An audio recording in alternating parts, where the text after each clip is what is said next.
And welcome back to the Hot Lap, and we are doing our drivers. We're rating and slating the drivers that contended the Emilia-Romagna Grand Prix, otherwise known as Imola. I'm just going to call it the Imola Grand Prix because it's easy. I am not good with words. Let's get into it then. So who finished last? Who was, in our opinion, the worst driver? Now, I may be harsh, I may be getting hate mail, but I'm so sorry. It's that guy. Yeah, Franco Colapinto. You don't crash in your first qualifying session. That was a big mistake. One thing Flavio Briatore said when this guy when this guy came to Alpine is, don't crash, get points, essentially. Yeah, he did neither. To be fair, though, was the Alpine good enough for points? Probably not. But he went off, didn't he? On the track, I think at least once during the race. And a massive whoopsie-daisy. Thank goodness he was all right in the actual qualifying session itself. Kind of embarrassing. He did average in the race, but because of that, I don't think you can really be excused. It can't remind me of doing in Japan, and there wasn't. Unlike Yuki Tsunoda, there wasn't a massive comeback story, and he finished 16th, which wasn't dead last, kind of like third from last of the people that ended up finishing. But next up, a man that had no pace, Esteban Ocon. Qualifying near the back, obviously. We didn't really see enough of him to make a good result in the race. But where was his pace? It was absolutely nowhere. It was, gone. Missing. Gabriel Bortoleto always with the stake. We've always said it is probably the worst car. To be fair, you can make an argument it fared better, at least, than the Haas. And we only need to talk to Nico Hülkenberg. But Bortoleto, not that great, really. Which is a shame. I like the guy. I really do. Next up, we have Oliver Bearman, who had another kind of anonymous weekend, finishing 17th overall, 33.8 seconds down, because of the safety car, kind of like, 20 laps or so from the end.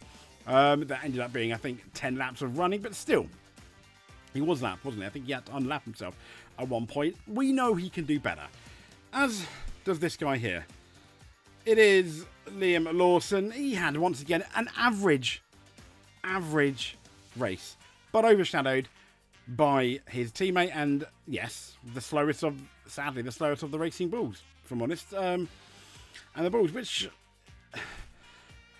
I don't know what's going through this guy's head. It must be absolutely horrible when you look at the mental health of it, simply because named as Sergio Perez replacement, just 2 races with Red Bull, which was absolutely horrific, and then replaced by Yuki Tsunoda, who has done better, but not exactly set the world alight. We have to be honest about that. So after him, it is Pierre Gasly, who finished 13th, just above Liam Lawson. Yeah, the first race without Mr. Oates, and Alpine not looking amazing.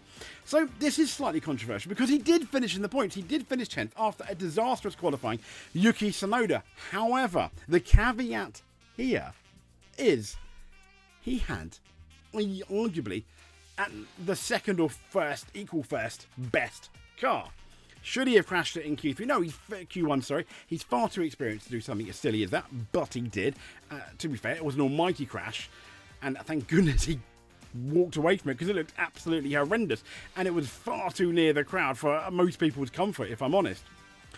But in spite of that crash, he finished 10th. Everyone's saying, what a solid race. But it was like a Sergio Perez performance where he goes out in Q1 and ends up getting points. And everyone's like, really good. No, it really wasn't. It was a disastrous weekend for Tsunoda. Solid to get into that top 10, yes. But I don't think that negates. I can't put him any higher simply because of that crash in qualifying. So we have Nico Hülkenberg next, who finished 12th. Couple of places outside the points, just behind Fernando Alonso. Nice one. I think that is the absolute best he could have got out of that Sauber. The car, not setting the world alight, but still, I think Nico can look in the mirror and look proud when he gets home or on his way to his Monaco apartment, or wherever he's staying in Monaco for the weekend. So Carlos Sainz is next. Yeah, the second of definitely the number 2 Williams driver so far this year. He has had a few highlights. He has done a few silly mistakes, and he did end up finishing in the points, didn't he? He ended up finishing, I'm looking for it now, 8th. That's it. I need to double check. Solid. Not setting the world alight, but absolutely solid. But this guy I actually feel sorry for, and it is Lance Stroll. Had it not been, the absolute just like Leclerc, the abhorrent timing of the safety car worked, I think, against both Leclerc and the two Aston Martins. They were looking for a double points finish and they didn't get it. So I really, really feel sorry for Stroll. He did have a fairly good pace there. Next up, Kimi Antonelli. Solid-ish weekend. Qualifying was a bit, no. When, you compare it to George Russell, he was right up there in third, wasn't he? The race pace was fairly solid. A nice move around Hamilton. He had a good little spicy battle with Hamilton, which was hard but fair. But he didn't send the work. See, he wasn't the Kimi Antonelli that we've seen in other races. He was good, and that's kind of about it. So onward to Monaco. That is going to be a big test. And the next up, the guy who basically was very upset, almost in tears it sounded like, on the radio by how much it absolutely screwed. It screwed his race over, did the safety car, finishing 11th. But the Aston Martin, for both drivers, looked like a lot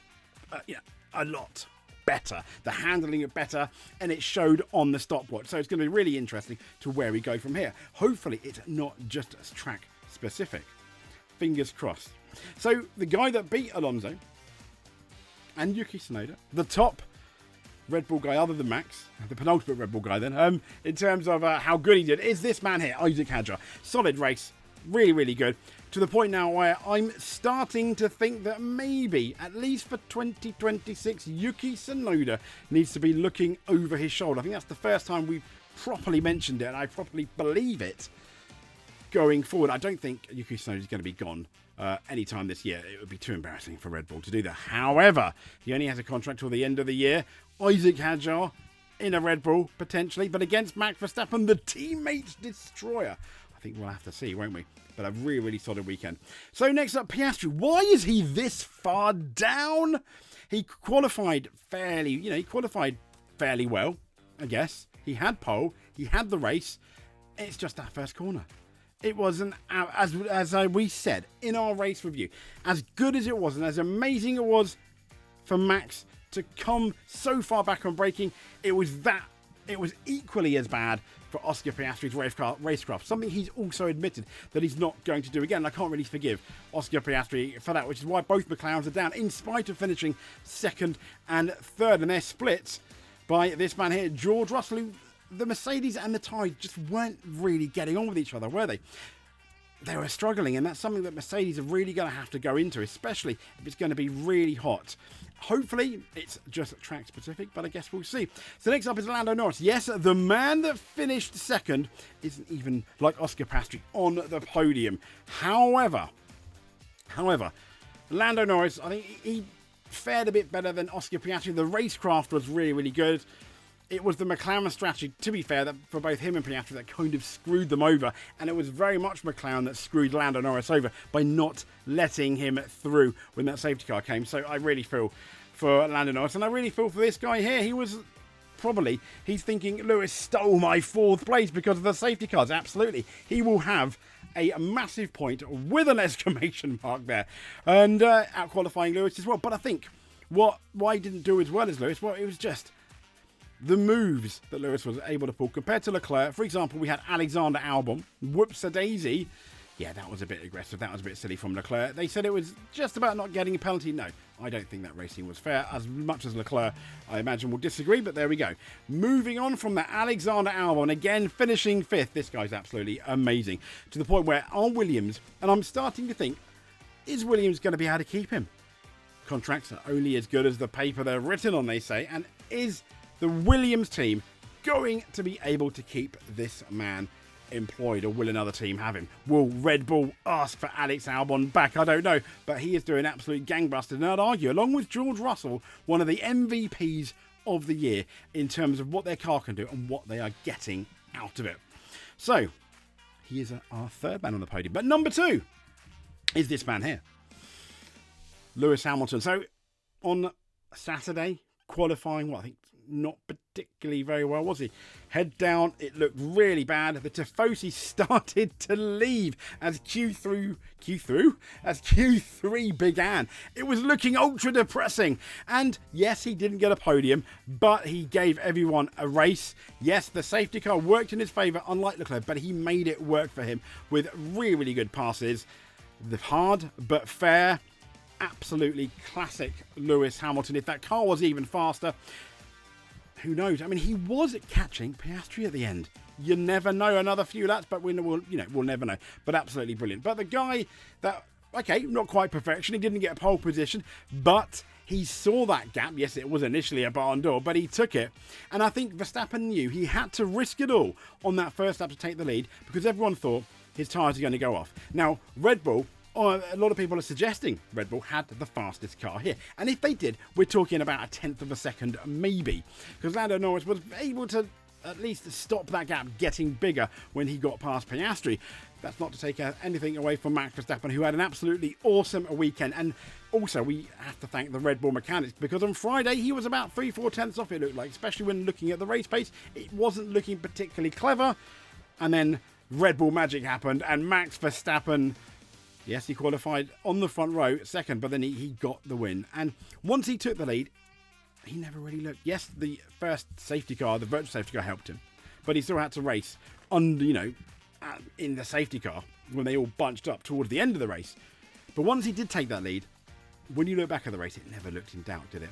After he took the lead on lap one. So absolutely fantastic Verstappen, fantastic Red Bull engineers for getting that car absolutely right. McLaren have a lot to think about, don't they? And I think so do Ferrari. I think this result and the safety car really saved them from what would have been an absolute pasting in the Italian media. But Max Verstappen, well done. So this has been the driver ratings for the Imola Grand Prix, or the Emilia-Romagna Grand Prix, but let's just say the Imola Grand Prix. Thank you very much. If you made it to the end, you are absolutely amazing. If you want to subscribe, or even if we've earned your subscription, please hit that button. If you are subscribed and you want to do a bit more other than watching this video, which is more than enough, just hit that like button. But until then, we'll speak to you soon. Thank you very much.